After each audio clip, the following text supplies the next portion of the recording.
Hi hello friends, welcome back to our channel Jyothi blogs. ఎలా ఉన్నారండి? అందరూ బాగున్నారా? మీరందరూ కూడా బాగుండాలని దేవుని మనస్ఫూర్తిగా నా తరఫు నుంచి కోరుకుంటూ, నేనైతే జ్యోతి. ఇక్కడైతే పంజాబీ డ్రెస్ టాప్ అయితే కట్ చేసేద్దాం. 2 మీటర్లు అయితే లైనింగ్ తీసుకొచ్చారనమాట. ఆన్లైన్లో బుక్ చేసిన డ్రెస్ అనమాట ఇది.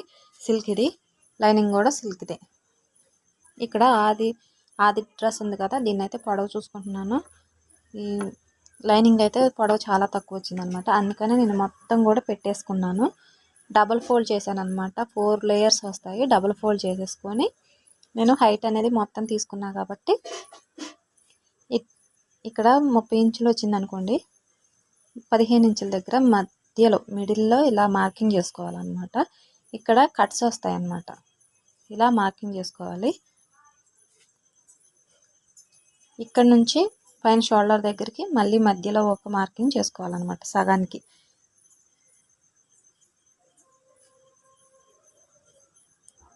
ఇక్కడ నుంచి ఇక్కడికి నాకు 16 ఇంచులు వచ్చింది. మధ్యలో 8 ఇంచుల దగ్గర ఒక మార్కింగ్ చేసుకున్నాను. ఇక్కడ షోల్డర్ వచ్చేసి నేను 6.5 ఇంచులు తీసుకుంటున్నానండి. 6.5 ఇంచులు ఇలాగా తీసుకున్నాను. ఖర్చుతో కలుపుకొని ఇలా ఒక చిన్న లైన్ వేసేసుకోండి. చంకడౌన్ వచ్చేసి 6 ఇంచులు తీసుకుంటున్నాను. కరెక్ట్గా 6 ఇంచులు తీసుకున్నాను. నాకు చెస్ట్ వచ్చేసి 9.5 తీసుకున్నాను అనమాట. 2 ఇంచులు ఖర్చు కోసం ఇలా లైన్ వేసేసుకోండి. ఇక్కడ ఆమ్ రౌండ్ కోసం 1.5 ఇంచులు తీసుకున్నాను. ఇక్కడ షోల్డర్ దగ్గర ఒక చిన్న హాఫ్ ఇంచు వదిలేసుకొని మార్కింగ్ అనేది చేసుకోవాలన్నమాట. 3 ఇంచులకి ఇలా మార్క్ చేసుకొని రౌండ్ తీసుకోవడం కోసమే. ఈ 3 ఇంచుల మార్కింగ్ అనేది ఓన్లీ రౌండ్ తీసుకోవడం కోసమే. అదేం పెద్ద ఇంపార్టెంట్ ఏం కాదు. రౌండ్ తీసుకోవడం కోసం. రౌండ్ స్కేల్ ఉంటే మీరు పర్వాలేదు తీసేసుకోండి. ఇక్కడ ఈ మధ్యలో మార్కింగ్ చేస్తాం కదా, ఇక్కడ కూడా 9 ఇంచులన్నరకి నేను మార్కింగ్ చేసుకుంటున్నాను. ఖర్చు కోసం ఎక్స్ట్రా 2 ఇంచులు ఇలా మార్క్ చేసుకున్న తర్వాత మిడిల్లో వచ్చేసి ఇక్కడ 8 ఇంచులన్నరకి మార్కింగ్ చేసుకోవాలి. 1 ఇంచ్ అనేది తగ్గించుకోవాలి. 8 ఇంచులన్నరకి ఇలా మార్కింగ్ చేసుకొని క్రాస్గా లైన్ వేసుకోవాలి. ఇలా ఈ 3 మార్కింగ్లు కలిపేసుకోవాలి. ఇలాగా మనం ఖర్చు తీసుకున్నాం కదా, ఖర్చు కూడా సేమ్ ఇలానే క్రాస్ తిప్పేసుకోవాలి. ఇక్కడ చెస్ట్ లూజ్ దగ్గర ఇలా కలిపేసుకోండి. చంక్ రౌండ్ అనేది రౌండ్ స్కేల్తో ఇలాగ రౌండ్ తిప్పేసుకోవాలి. స్కేల్ ఉంటే ఇలాగ తీసుకోండి. స్కేల్ లేని వాళ్ళు ఇందాక నేను చెప్పాను కదా, ఇక్కడ 3 ఇంచులు పెట్టేసుకోవాలని అలాగా రౌండ్ తీసేసుకోవాలి. హ్యాండ్తో అయినా తీసేసుకోవచ్చు. ఇప్పుడు ఆది డ్రెస్ తీసేసుకొని షోల్డర్ దగ్గర కుట్టు ఉంటుంది కదా, ఆ కుట్టు దగ్గర నుంచి ఇలాగ ఆమ్ రౌండ్ మొత్తం కూడా చెక్ చేసుకోవాలి. ఒకసారి నేను వీడియోలో చూపిస్తున్న విధంగా ఇలాగ చెక్ చేసేసుకోవాలి. మనం బ్లౌజ్ టైప్ అనమాట. ఇలా చెక్ చేసుకుంటే నాకు కరెక్ట్గా వచ్చింది. కస్టమర్ హైట్ ఉంటారనమాట, అందుకని నేను 6 ఇంచులు తీసేసుకున్నాను. కరెక్ట్గా సరిపోతుంది. ఇక్కడ వచ్చేసి షోల్డర్ తీసుకుందాం మనం. ఇటు నుంచి అయితే మీకు కనిపించదు వీడియో కట్టడం అనేసి నేను పై వైపు నుంచి పెట్టాను.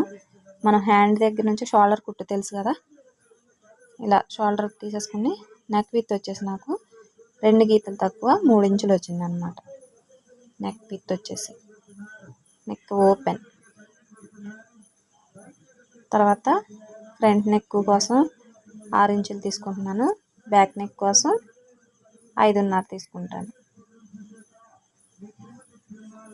ఓవర్ డీప్ అవసరం లేదన్నారు, కొంచెం పైకే పెట్టమన్నారు కాబట్టి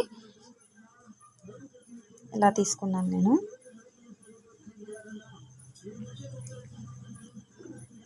నేను డబుల్ ఫోల్డ్ చేశాను కాబట్టి 2 లేయర్లు వేయలేదు.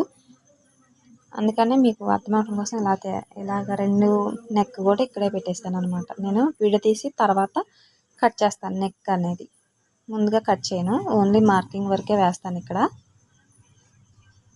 ఇప్పుడు మనం క్రింది కంట సైడ్ ఓపెన్స్ ఉంటాయి కదా, వాటి కోసం క్రింది కంట లైన్ వేసేసుకోవాలి. కాబట్టి ఇక్కడ ఆది బ్లౌజ్ వచ్చేసి మధ్యకి మనకి స్కర్ట్స్ ఉంటాయి కదా, నేను ఆల్రెడీ మార్కింగ్ చేశాను కదా, మీకు మళ్ళీ అర్థం అవటం కోసం నడుము లూజ్ అనేది ఇక్కడ పెడుతున్నాను అనమాట. నాకు కరెక్ట్గా వచ్చింది కదా.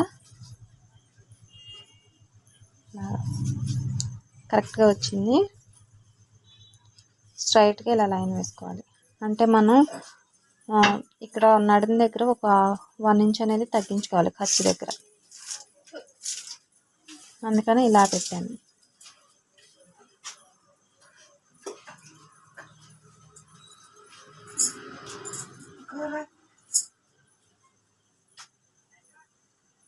ఇలా పెట్టేసుకున్నాం. ఇప్పుడు కట్ చేసేసుకుందాం. ఇప్పుడు కత్తిరి వేసేసుకుని కట్ చేసేసుకుంటున్నాను.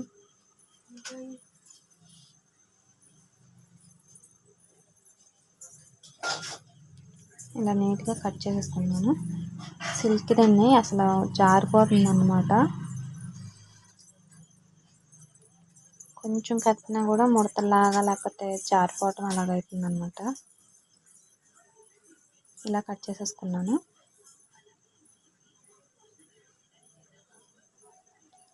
ఇలా నీట్గా మార్కింగ్ దగ్గర కట్ చేసేసుకొని ఇక్కడ చిన్న టక్ ఇచ్చేసుకుందాం. ఇక్కడ నుంచి స్కర్ట్స్ రావాలి కాబట్టి ఇక్కడ నెక్ కూడా ఇక్కడ చిన్నగా మిడిల్లో టక్ అనేది ఇచ్చేసుకొని 2 ఓపెన్ చేసేసుకుందాం. ఇప్పుడు 2 కూడా ఓపెన్ చేసేసుకొని 2 పార్ట్స్ కూడా ఓపెన్ చేసుకోవాలి. అంటే బిగినర్స్కి కుదురుతుందో లేదో ఫోల్డింగ్ అనేది నేను అందుకనే ఒకేసారి ఫోల్డింగ్ చేశాను అనమాట. లేకపోతే ఫోల్డింగ్ మీద ఫోల్డింగ్ మనకి 2 లేయర్లు విడివిడిగా వచ్చేటట్టు కట్ చేయాలన్నమాట. ఈసారి వీడియోలో చూపిస్తాను అది. ఇక్కడ నెక్ మటుకి కట్ చేసేస్తున్నాను. ముందు మార్కింగ్ చేసుకున్నాం కదా. ఫ్రంట్ నెక్ వచ్చేసి 6 ఇంచులు తీసుకున్నాను. బ్యాక్ నెక్ వచ్చేసి 5.5 తీసుకుంటాను. సరిపోతుంది. అలాగా కట్ చేసుకోకుండా మనం ఒరిజినల్కి జాయింట్ చేసుకున్నా కూడా కట్ చేసుకోవచ్చు. మనం ముక్క తిప్పేది ఏమన్నా ఉంటే కనుక అలా చేసుకోవాలి. నేను పైపింగ్ వేస్తాను కాబట్టి ముందుగానే కట్ చేసేస్తాను. ఇది బ్యాక్ నెక్, కొంచెం పైకి ఉంది కదా, బ్యాక్ నెక్ అన్నమాట. బ్యాక్ పార్ట్ ఇలా కట్ చేసేసుకున్న తర్వాత ఇప్పుడు ఒరిజినల్ అయితే కట్ చేసేసుకుందాం. హ్యాండ్స్ కూడా తీసేసుకుందాం ముందే. ఇలా తీసుకొని మన వైపుకి ఫోల్డింగ్ ఉండాలి. ఇక్కడ చూసుకోండి లైనింగ్ కదా, డబల్ ఫోల్డింగ్. మనం బ్లౌజ్ అయితే ఎలా కట్ చేస్తామో సేమ్ అలాగే డబల్ ఫోల్డ్ చేశాను అన్నమాట. నేను 2 పీసులు ఒకేసారి వచ్చేస్తాయి కదా, అలాగే సేమ్ బ్లౌజ్ లాగే కింద ఒక 1 ఇంచ్ తీసేసుకున్నాను.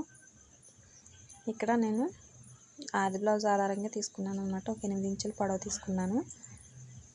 తీసుకున్న తర్వాత ఇక్కడ 3 మీద 2 గీతలు తీసుకున్నాను.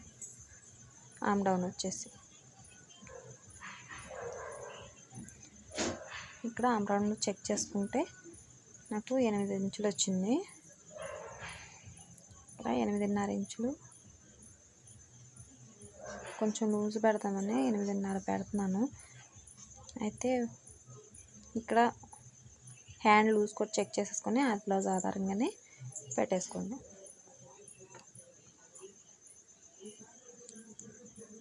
రెండు ఇంచులు ఖర్చు కోసం.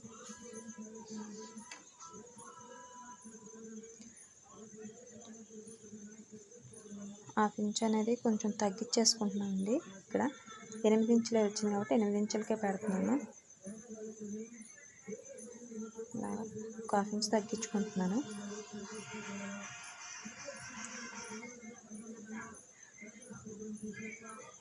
కరెక్ట్గానే పెట్టమన్నారని కరెక్ట్గానే పెట్టేస్తున్నాను. లూజ్ ఏం పెట్టట్లేదు. ఇందాక లూజ్ పెడదాం అనుకున్నాను, ఒక హాఫ్ ఇంచు, మళ్ళీ వద్దులే అనేసుకున్నాను.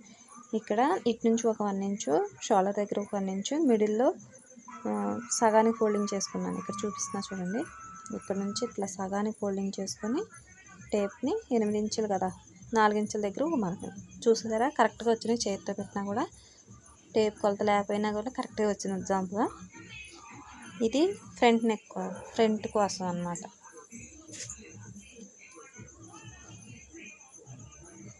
నీట్గా ఇలా కట్ చేసేసుకోవాలి. ఫ్రంట్లో తీయటానికి ఇలా మార్కింగ్ చేసుకున్నాం కదా. ఇప్పుడు ఇలా హ్యాండ్ విడదీసేసిన తర్వాత రెండింటికి కలిపి ఇలా తీసుకోవాలి. 4 లేయర్ మీద తీయకూడదు. ఇలా ఓపెన్ చేసుకున్న తర్వాతే తీయాలన్నమాట. ఇక్కడ ఇలా కట్ పెట్టేసుకుందాం. ఇక్కడ కూడా కట్ పెట్టేసుకుందాం. ఇప్పుడు ఒరిజినల్ పీస్ అనేది ఇలా ఫోల్డింగ్ చేసుకొని హ్యాండ్స్ కోసం కొంచెం వదిలేసాను అనమాట. కొంచెం క్లాత్ ఉంచేసుకొని ఎల్బో హ్యాండ్స్ అయినా వచ్చేవి. క్లాత్ ఒరిజినల్ క్లాత్ బాగానే ఉంది, మనకు లైనింగే తక్కువ ఉంది. ఇంకా ఇలా మొత్తం కూడా లైనింగ్ పెట్టేసి ఒరిజినల్ క్లాత్ కట్ చేసేసుకుందాం. నెక్స్ట్ వీడియోలో కలుద్దామండి, స్టిచ్చింగ్ వీడియోలో. వీడియో నచ్చితే లైక్ చేయండి, షేర్ చేయండి, సబ్స్క్రైబ్ చేసుకోండి. Thanks for watching.